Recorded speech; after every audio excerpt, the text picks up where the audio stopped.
ડીસામાં સ્થાનિક સ્વરાજ્યની ચૂંટણીઓ શાંતિપૂર્ણ માહોલમાં સંપન્ન થાય તે હેતુથી પોલીસ અત્યારે એક્શન મોડમાં છે, જે અંતર્ગત શહેરમાં જાહેરમાં જુગાર રમતા 3 શખ્સોને લાખોના મુદ્દામાલ સાથે દબોચી લેવામાં આવ્યા છે। બનાસકાંઠા એલસીબીની ટીમે બાતમીને આધારે આ સફળ ઓપરેશન પાર પાડીને અસામાજિક તત્વોમાં ફફડાટ ફેલાવી દીધો છે।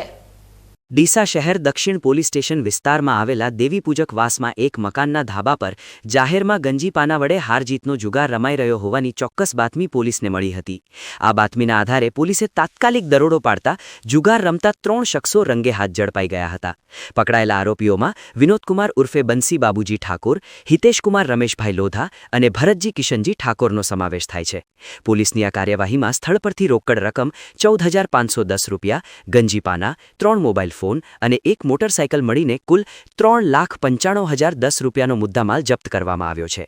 હાલમાં ત્રણેય આરોપીઓ વિરુદ્ધ ડીસા શહેર દક્ષિણ પોલીસ સ્ટેશનમાં જુગાર ધારાની કલમો હેઠળ ગુનો નોંધી આગળની કાયદેસરની કાર્યવાહી હાથ ધરવામાં આવી છે। મહત્વની વાત એ છે કે ઝડપાયેલા આરોપીઓ પૈકી વિનોદકુમાર ઉર્ફે બંસી અગાઉ પણ અનેકવાર પ્રોહિબિશન અને જુગારના ગુનાઓમાં સંડોવાયેલો રહ્યો છે। તેની વિરુદ્ધ અગાઉ 5 જેટલા ગુના નોંધાઈ ચૂક્યા છે। તેવી જ રીતે ભરતજી ઠાકોર પણ અગાઉ દારૂના ગુનામાં પકડાઈ ચૂક્યો છે। પોલીસની આ કડક કાર્યવાહીએ સ્પષ્ટ સંકેત આપ્યો છે કે ચૂંટણીના સમયે કોઈપણ પ્રકારની ગેરકાયદેસર પ્રવૃત્તિ ચલાવી લેવામાં આવશે નહીં। આમ ડીસા પોલીસે બાતમીના આધારે જુગારના અડ્ડા પર ત્રાટકીને લાખોના મુદ્દામાલ સાથે વીઢા ગુનેગારોને જેલના સળિયા પાછળ ધકેલી દીધા છે। પોલીસની આ સફળતાને કારણે સ્થાનિક રહીશોમાં પણ રાહતની લાગણી જોવા મળી રહી છે અને આગામી સમયમાં પણ આવી જ રીતે ગુનાખોરી ડામવા માટે સઘન પેટ્રોલિંગ ચાલુ રાખવામાં આવશે।